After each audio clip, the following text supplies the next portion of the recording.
Did you know you can achieve a far better ROI on your marketing budget and rolling that marketing budget into an acquisition and using the term growth by acquisition to build a portfolio of great businesses just using your marketing budget?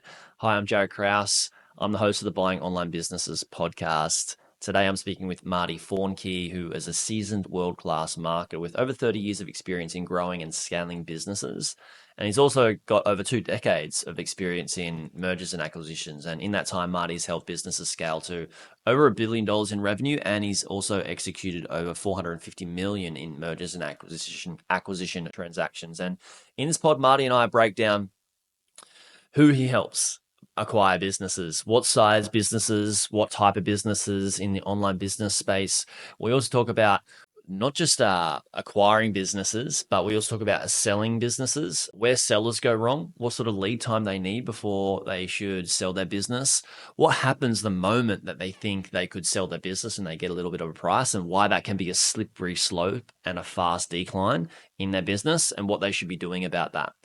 We also talk about the whole acquisition strategy and how to acquire multiple businesses. We talk about how to build out a strategy for the business that you want to buy as a bolt-on to your primary business and what that should actually look like, how to go and find that business, acquire that business, and all the steps to get there. We also talk about financing. We also talk about the leaky bucket syndrome again, and Marty shares his advice on how to resolve your leaky bucket and how people typically can save $1,000 a month by just doing this process. And business owners who do this process can save up to $10,000 a month, sometimes more, depending on their business and their finances.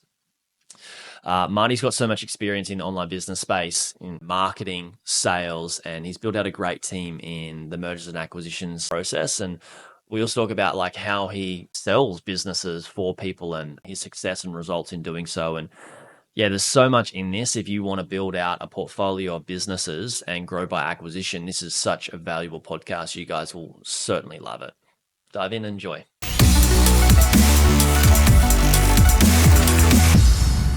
Hey, Marty. Welcome to the Buying Online Business podcast. Thanks for your time. Glad to be here, Jaryd. Thanks for inviting me. Yeah, I'm excited. You mentioned just before we got on, we're starting to talk business straight away as we typically do. You mentioned a proportion of your business, 60% of your business is international. So what I wanted to ask, what sort of like, what businesses do you, like how do you work as an M&A advisor? Are you mostly on the sell side, are you mostly on the buy side, and what sort of businesses that, what's your market? We primarily are sell side, although we do buy side services primarily for entities that are looking to do roll ups or strategic acquisitions. Our focus is on transferable businesses. So that's going to be e-commerce, SaaS, agencies like marketing agencies, publishing, membership, and affiliate, which is a space that we do a lot of work in transactions. And because of that transferability, obviously, borders are less important to, a buyer and a seller. And so we've just found this niche in the ability to execute acquisition transactions across borders. And it's turned out to be quite a great category for us. And we've helped a lot of companies accomplish an acquisition. Congrats. And so you're mostly on the sell side, right? You said? Correct. Yeah. And on the sell side, when you talk about roll-ups, just for people listening, rolling up, like are you gathering the portfolio of businesses and selling it as a package? So you mean by roll-ups? No, so on the buy side, we have clients that we work with who they are executing roll-ups. And so they're engaging us on the buy side to go out and find them opportunities to put into their portfolio. On the sell side, we have sold several digital businesses into companies who are doing roll-ups as well. Cool. Awesome. And what sort of price range are we talking? Are we talking, average? We focus on businesses in valuation range between $1 and $10 million. Cool. Awesome. Yeah, that's great. The listeners going to be happy with that. That's where they typically people are starting out around just under the 500K range, and their goal is to get into that, lower market, or they call it, small, medium enterprise business. Right. I'm excited to dive into that. So with your let's talk about buy side clients. So typically can you give us an example of somebody that has maybe acquired $1 million business, maybe it's that platform business, and they use that as an SPV. And then how do you go away and acquire multiple businesses for them, what does that look like in terms of what sort of businesses you target, how and why, financing? And this is like a full discussion. Obviously, you don't have to answer that in one sentence, but what does that look like? Do you have any examples? Everybody's in a different position, right? So Right. sometimes we're engaged to bring on, like e-commerce is a prime example where, we'll have a platform client who has a pretty robust e-commerce business as a standalone, and they're looking for more e-commerce business to bring on and put into their portfolio because they already have the economies of scale, and they can take a marginally profitable, marginally successful e-commerce business, maybe doing a couple million in turnover, and is maybe at 15, 18, 20% profit, and they can plug that business into their system and turn it into, twice that size at 25% profit. So in that case, they're looking for a very specific set of identifiers that they're looking to plug into an already existing model. Other of our clients are looking more for strategic or ancillary providers. So, a marketing agency may be looking for SaaS tools that they can convert their current retainer-based client services over to more subscription-based software services, which not only increases revenue and profitability, but also increases the overall entity valuation at some time when they want to exit. So, gives them other things that they can provide automatic recurring billing and additional services to their current client. And then we've had a recent transaction was a marketing agency client who is looking to acquire other marketing agencies. Again, looking for that economies of scale. It's a lot. These are business owners who understand that to maybe double or triple the size of their business, they either have to go out and sell 2 or 3 times more services, or they can just buy the business, right? Buy the book of business, buy those clients, buy the infrastructure to service those clients, and instantly increase their business and again, get those economies of scale. Acquiring business can be substantially more lower risk and higher profit than trying to go and secure that business on your own. When you try and grow a business, especially rapidly, you're likely to spend a lot more money on marketing. Right. And it's going to be less efficient, right? You're probably going to, the customer acquisition cost is probably going to be higher. You may have to go hire more additional staff, sales staff, marketing staff. That's an investment you got to put in there. You got to put investment into advertising, whether it's Meta or Google or something like that. Mm-hmm. So it can be very expensive to grow your business, and you don't know if any of all of that's going to work. But if you do an acquisition, especially a bolt-on acquisition that's either maybe acquire one of your competitors or somebody that's in your vertical, you have an existing track record of that business. You know that they're already consistently generating that revenue and that profit, and it's a much lower risk, and usually the investment's actually lower as well. So we have a lot of clients that understand that and bring us on to kind of be their acquisitions division and continue to look for businesses to bring them. Absolutely. I love the way you explain that. Buying the business itself is you've already got the ROI if it's standalone. Then like the massive bonus is bolting it on, and merging it in or running semi-parallel. The way I like to explain it is very similar to you, is that you can have a marketing budget to grow your business and you can pour that into Meta ads or Google ads. But what you're doing when you're starting ad campaign data, and it costs you a lot of time and money to work out what ads work and land before you find the one that can actually scale. And that might take 6 months and 150 grand or 200 grand. When you could put a 200K into or 500K into an acquisition using an SBA loan and acquire your competitor or somebody that's parallel to you, right? It's a great strategy, growth by acquisition. Yeah. Well, you talk about SBA loans. I mean, my gosh, that's one of the best tools in the United States. Obviously, we can't use them for the international deals. In the United States, yeah, you could take that same $200,000 and you can buy a $2 million business that's generating $700,000, $800,000 in EBITDA and instantly cash flow. Yeah, it's a fantastic program. It's almost a no-brainer, right?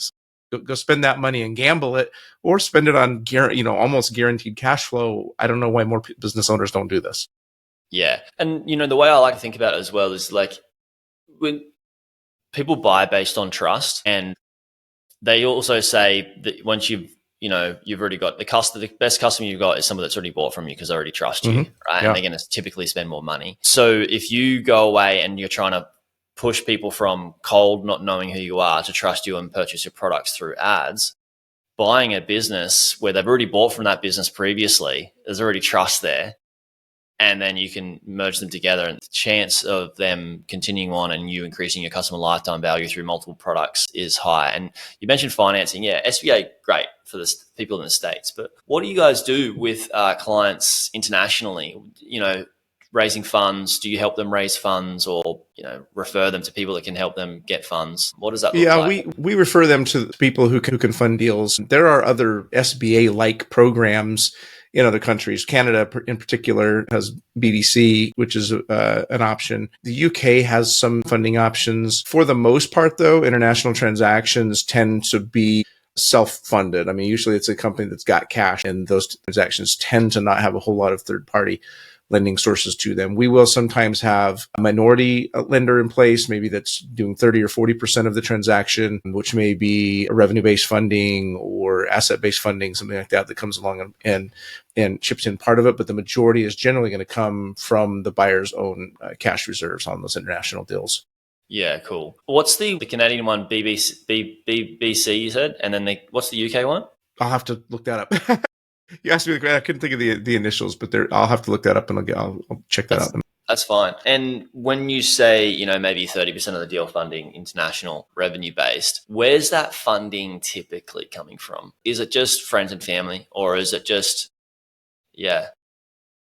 To some degree, friends and family is one of the factors, but usually it's going to be a third-party financing company that's versed in international financing for acquisition deals. There are a few of them out there. There used to be a lot more a couple of years ago. There are far fewer today than there were 2 or 3 years ago. There's still some out there that will fund a minority debt position in acquisition deals. Interesting on the friends and family thing, though, there's no discounting the value of a rich uncle. We've seen a lot of those come along where a family member has come along and financed the deal. So keep those family relationships friendly, because you never know when you might need to make a call.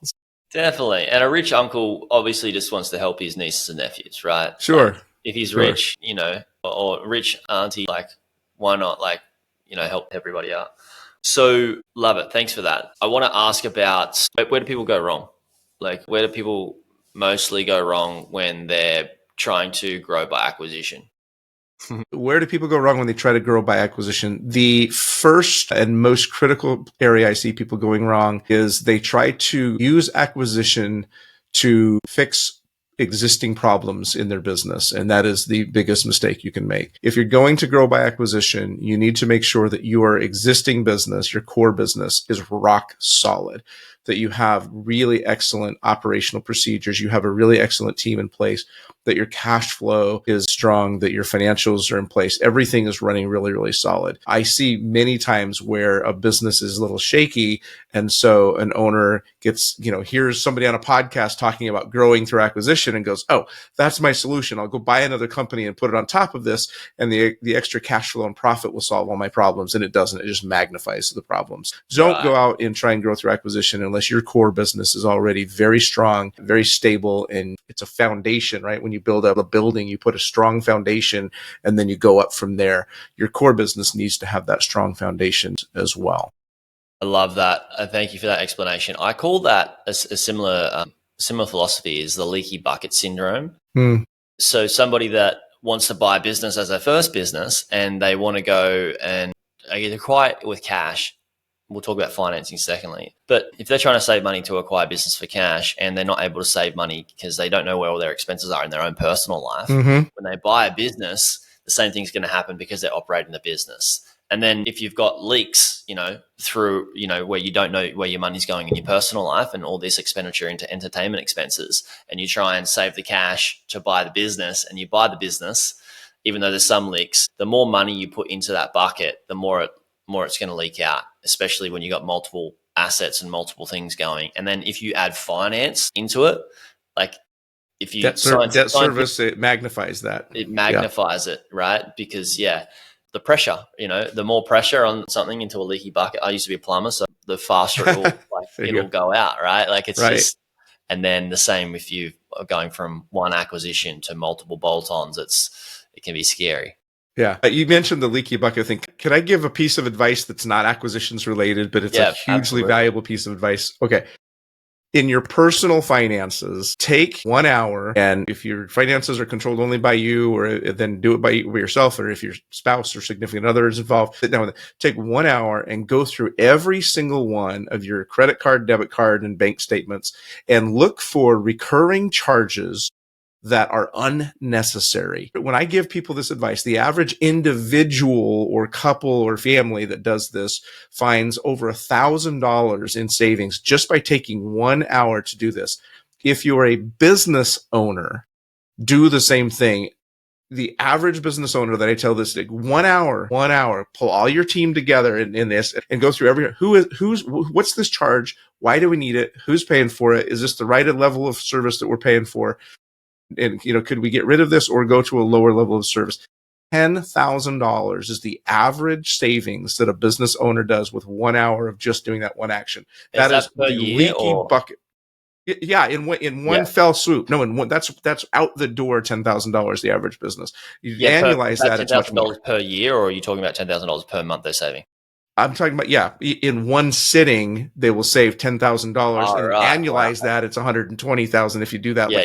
Well, I mean, if they were monthly charges, but it's about $10,000 in instant savings generally when a business owner does this. It's a wild exercise. And then sit down and do it twice a year. Every 6 months, sit down and do this exercise. It's crazy how much we're spending on subscriptions. Now, it's funny because I sell a lot of subscription business, and that's how we all make our livelihood. But at the same time, like, we are all paying for subscriptions we either aren't using or we're underutilizing personally and professionally, and it's the ultimate leaky bucket. And anyway, just a little side note that's not acquisitions related. No, I'm glad that you brought that up, because I haven't mentioned that in maybe 7 years, maybe 6 or 7, maybe 8 years. I used to teach this on almost all of my business strategy calls with people that wanted to work with me when I had enough time to do one-on-one coaching.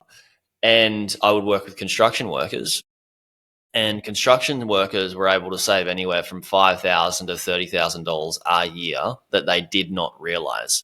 Right. And if you're able to save 20 grand and you do that over 2 years, you can buy a business, Yeah, absolutely. That's a substantial amount of money in any realm. Yeah. And also, these expenses are typically entertainment expense. The reason you forget them is because they're non-serving, right? And they're not really providing you an ROI. So you not only cut out the expenses, but you clean up certain energy being leaked out to different things in your life that are actually not beneficial for you personally. Yep. Yeah, totally on a tangent there, but it's a valuable tangent. Great. I own a number of businesses, own stakes in a number of businesses, over 20 different entities. And that's an exercise that every business that I own equity in, I force to do at least twice a year. I mean, it's probably close to $1 million a year in savings across all of them. I mean, it's just, and even when you're watching those things carefully, they just creep up. It's pretty fascinating. So. Yeah, I love it. Yeah, a bit of a side tangent, but so valuable and so perfect. So thanks for bringing that up, Marty. Absolutely. Now, growth by acquisition, somebody comes to you and they've got a business. So obviously you build out a bit of a strategy. What does that sort of look like? And then where do you go to find that specific business? Because each business that somebody is going to want to buy as a bolt-on and merge or do a roll-up, it's going to need to be pretty specific, right? So the more specific, typically, the better the ROI is going to be. So what does a strategy look like, building out a bit of a strategy look like, and then where do you find these? How do you search? Well, strategy is the key word. That's where you start. What is the strategy? What are we trying to accomplish with a growth by acquisition plan? So are we looking for top line increase, bottom line increase? Sometimes we've done projects where it's actually human talent, especially with SaaS businesses. It's really hard to hire good engineers. And so we've done acquisitions primarily to acquire the engineering team. Cool. So everybody has a different reason for doing a strategic acquisition. And so we start with that. What's the strategy? What are we trying to accomplish? Sometimes it's a company that is looking to do a pretty rapid growth strategy, be acquired by a PE firm 3 years down the road. And sometimes it's somebody who's wanting to bolt on ancillary businesses just to round out their service offerings, but it's a family business they never intend to sell.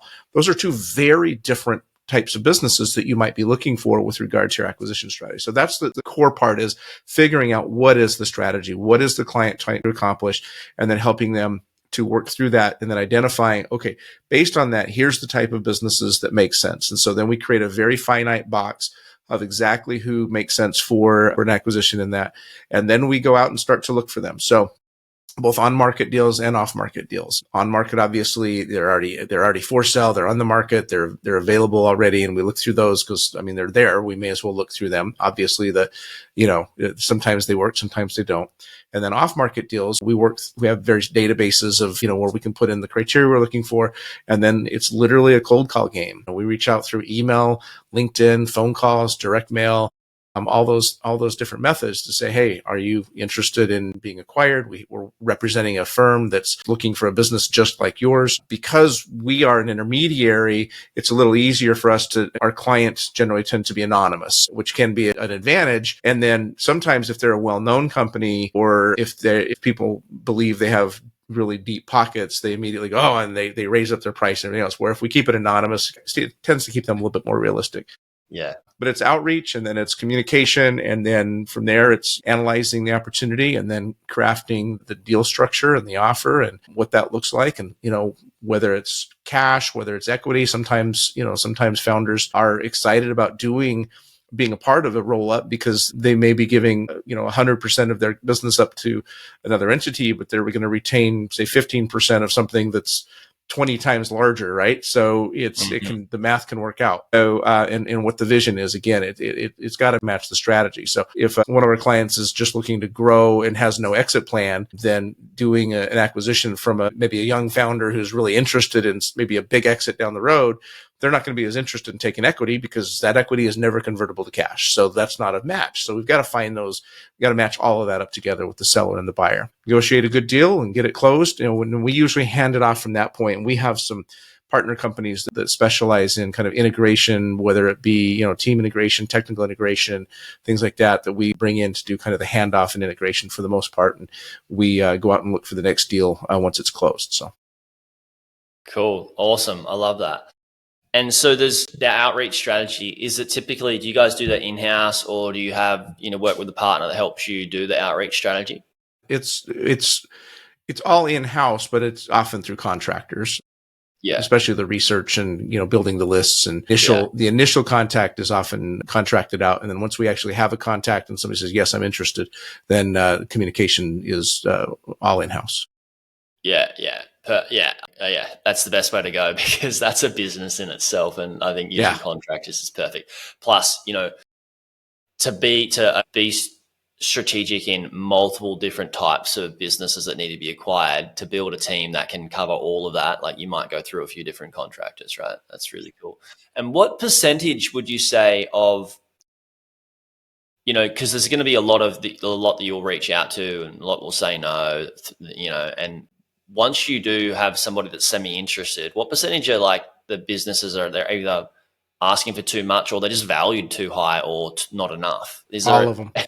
9.9% of business owners have an overinflated value expectation of their business, and that's often the toughest part. Is especially if they've got somebody coming in and saying, "Hey, we've got money, we want to buy your business," and like, right, cool, let's just dangle this price tag. Let's give them a cartwheel price, Yeah, we learned that the question, are you interested in selling your business, has to be defined as, are you interested in selling your business for a realistic price and terms, versus are you interested in selling your business if somebody's willing to overpay for it? And that has to be defined early into the conversation, not to waste time. Because a lot of people, there's an old phrase like anything's for sale for the right price, right?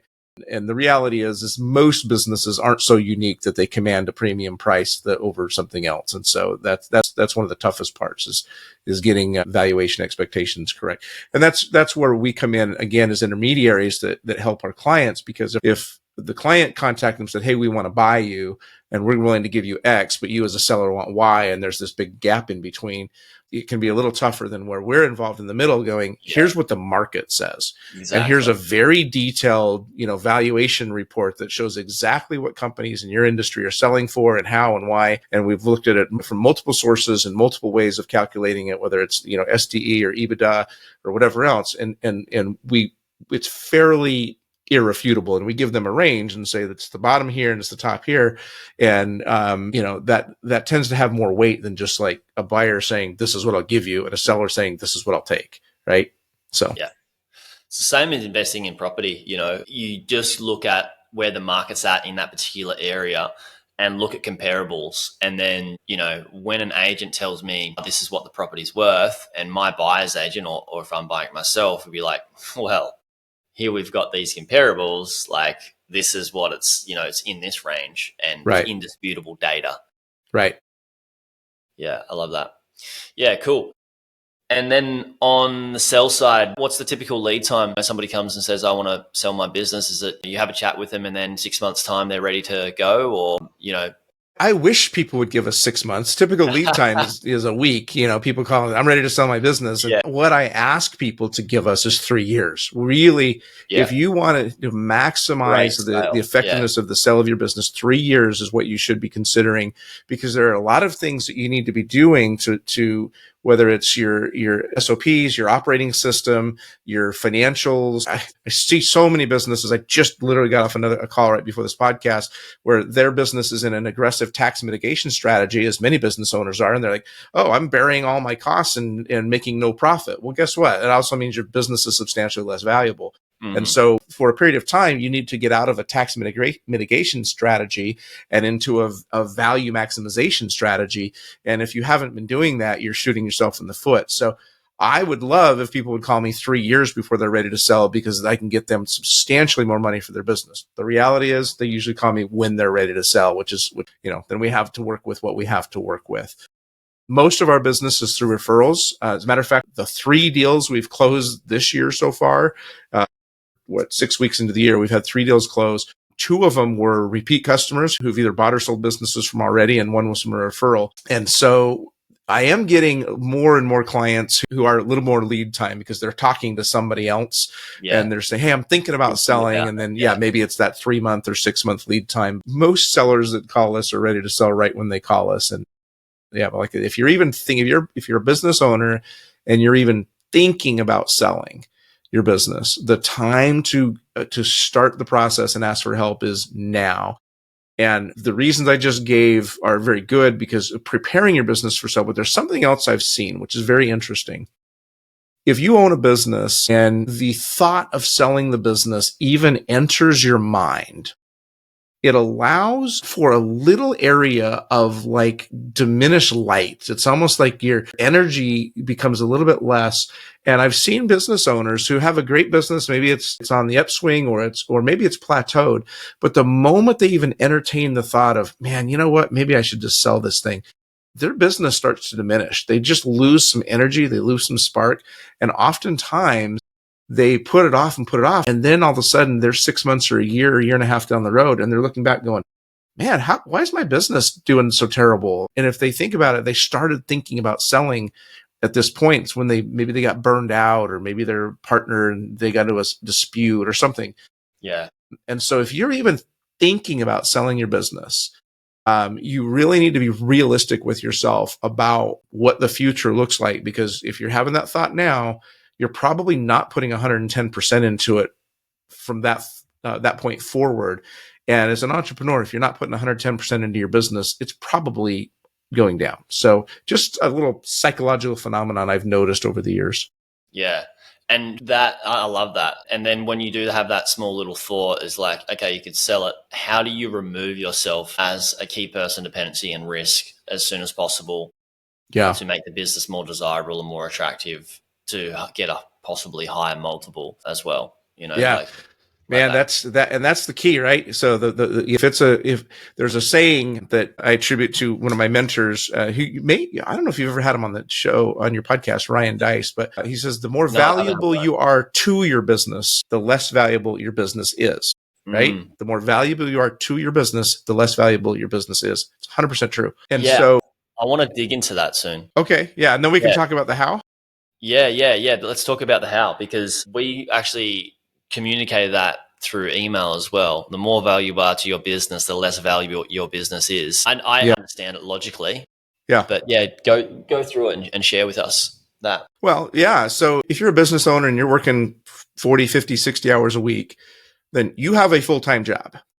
And if the business revolves around you, if you are the hub and spoke of this wheel of activity and everything comes through you, then if you remove yourself from the business, you've removed the core piece of the value of the business. And so how many buyers want to buy themselves a job? Not very many. Most business buyers are looking for more passive income or at least easily transferable income. And if you're working 60 hours a week, who in their right mind is going to take this on and work 60 hours a week too to do what you're doing? So you narrow the universe of potential buyers dramatically if you have a business that relies on you for everything to happen. And so the way to get out of that is you need to have a business operating system. Now, an operating system is not necessarily a piece of software, right? An operating system is a structural and philosophical and documented processes and procedures how you operate your business. And there's different ones out there. There's EOS, there's Rockefeller Gazelles, there's Scalable. There's a number of different kind of operating systems out there. But the easiest definition I can explain is if you are a franchise, if you're interested in buying a franchise, you want to buy a McDonald's. You go to McDonald's, you say, I would like to start a McDonald's in my hometown. Well, first of all, you got to have like $20 million net worth to even have the conversation with them. But besides that, they will say, okay, Mr. Franchiser, we're going to sell you a McDonald's. And part of the McDonald's franchise is they're going to give you a very detailed step-by-step operating system that will tell you how to build the building, what colors to put, and then how to hire the employees, how to train the employees, how to pay the employees, the process and procedures for opening the store in the mornings and for closing it down and cleaning it at night. Every step of owning McDonald's is documented in an operating system. It's the owner's manual, and it's actually a whole bunch of manuals. That is an operating system. And your business, and maybe it doesn't have to be as detailed as McDonald's would be, but your business should be able to run without you, because all decisions, all important aspect, all the strategy, everything is documented and your team understands it, and they're autonomous to make decisions and take actions to continue the health of the business, even if you weren't present. An operating system is the way to make that happen. And I would dare say 95% of business owners do not have something in place like that. And that's going to be the most critical thing you can do. Yeah, absolutely. I love that. Thanks for that explanation. Ryan Dice, not yet on the podcast. Maybe we'll get him on, but I want to come back to the operating. Have you heard, most people would have heard of Michael E. Gerber, the E-Myth? Right, the E-Myth, yep. Yeah, he was on episode 300. I advise everybody to go away and listen to that. He's Absolutely. the world's number one small business consultant. And his book, The E-Myth, was actually the revised version was co-written by a friend of mine and David Jennings. And he actually told me, David said to me one time, he's like, if your business needs you, you have a broken business. And he's all about systems. His company's called Systemology. And also Michael Gerber's company is one of the best companies that help you with systems. So you guys check that out. It's super important. Episode 300. Absolutely. Yeah. So that just makes your business, that's what increases the multiple. It's an investor doesn't want, like you said, doesn't want to buy a job. Let's just buy something that's, well, it not only increases the multiple, it could make a difference between whether your business is sellable at all or not. Not every business is even sellable. Yeah. And unfortunately, I've had to have those tough conversations with business owners, and I look at it and say, you know what, there's literally nothing here to sell because the business is you, and I can't, you won't be there. So you have something that has zero value. And it's a heartbreaking thing when you have business owners who in their mind, they've read these articles and they think they're going to get 4x of revenue for their business. Mm-hmm. And then you explain to them that no, it's 0x of nothing, because like you have nothing that's actually sellable here. And it's a tough conversation to have. And I don't like to have it. And it's one of the reasons I'm working on a book actually called Boomer Sells the Business. And it's to help those business owners in particular who seem to be the most susceptible to that incorrect thought really understand what's really behind how to sell your business and what makes it valuable and who's going to buy it. And I'm working on that book and it'll be out later on this year. Awesome. Stay tuned, guys. You have to check that out. Yeah. I think a lot of like boomers don't realize that they have a glorified job and their business is a glorified job. Yeah. But when you can remove yourself from the business where you don't have to do, like if you're doing operations in the business and you're doing delivery, you are the job. You are. Exactly. Like, you need to remove yourself from delivery completely. Took me ages in my business in this one to remove myself from delivery as well. And it's actually better for the clients because they don't get me spread out across multiple people. They get a team that gets access to me that can provide better, a really good service. So yeah, it's so critical. Now, with these businesses that you are selling on the sell side, do you list them anywhere that people can go check them out, or how do you find buyers for these businesses? So that's actually kind of our secret sauce. My team, everyone on my team are very experienced, very successful marketers. Before I got into acquisitions, I had sold over $1 billion worth of products and services, and a good portion of that online, whether it be fitness equipment to electronics to health and wellness, you name it. And so we've put our marketing prowess to work. And so we look at each one of our sell side deals really as a product that we are putting in front of every potential buyer that we can around the world. So we put some really aggressive marketing strategies behind each deal that we bring, each sell side deal that we bring on. And very proud to say that in the last 18 months, we've not had a single sell side deal that we've had less than 5 offers on. And we've had up to 12 offers on some of them. One that we just closed in November, we had 500 potential buyers look at that deal, and we had 12 offers and wound up selling it for all cash to the perfect buyer. Because we work globally, we have footprints in every country digitally, where we're marketing and promoting to high net worth individuals and business buyers and PE firms around the world. And so that's really our specialty. The more potential buyers we can get to look at a business, the higher price that our seller's going to get, and the more selection they have from who to sell the business to, which is very important. We've had deals where the seller took the second or third highest priced offer because they like the people better. Yeah, right. And so it's not always just about the highest price. Sometimes it's about the right buyer as well. Awesome. So you basically just distribute that through marketing to a bunch of PE firms and places that can sell businesses, help you sell. Yeah, we use all of the, we don't use all of, we've tested all of the online platforms for acquisitions. We know which ones work and which ones don't, which ones are worth the money and which ones aren't. Yeah. We focus on a core group of those platforms. And then we have a pretty robust in-house list at this point. Like I said, if every deal that we put to market has 300 to 500 buyers that come through, those all go into our database, and then we're marketing our future deals to those. And then through our strategic acquisition efforts, we're continually adding to our database of buyers and sellers both that are looking to do transactions. Yeah. Wow, awesome. Thanks, Marty, for coming on. Congrats on what you built and what you're doing, and thanks for helping the community in buying and selling businesses and doing it in a safe way. So appreciate you coming on. Absolutely. Where can we send people to check out more about what you're up to? Yeah, well, thanks for having me. I really appreciate it. I hope I shared some knowledge that'll be useful for your listeners for sure. The best way to find me is for acquisitions is on my website at westboundroad.com, westboundroad.com. I'm also very active on LinkedIn. My name is Marty Fahncke. It's spelled Fahncke. I am the only Marty Fahncke in the entire world, so I'm really actually pretty easy to find. And I can't hide. And so I'm very proud of the fact that if you Google me, thousands of results come back, and almost all of them are positive. I can't think of any that are negative unless somebody's teasing about. But I'm very proud of the fact that the work that I've done and for many, many years has brought many people joy and happiness. I have 70 testimonials on, that are third-party testimonials on my LinkedIn profile, and lots of video testimonials all over. So I love the fact that I have a very unique name. I can't hide. I got to do a good job for everybody I work with. Otherwise, if they put a bad review about me, I'm in trouble. So and you won't be able to find me. Yeah, absolutely. Reputation is everything. It is. It's so important to make sure you have a good, solid. You do good work to make sure your name is received well. So Absolutely. Yeah, thanks, Marty. Congrats on what you've done. Everybody, check out Marty, and we'll speak to you guys on the next one. Thanks, Jaryd.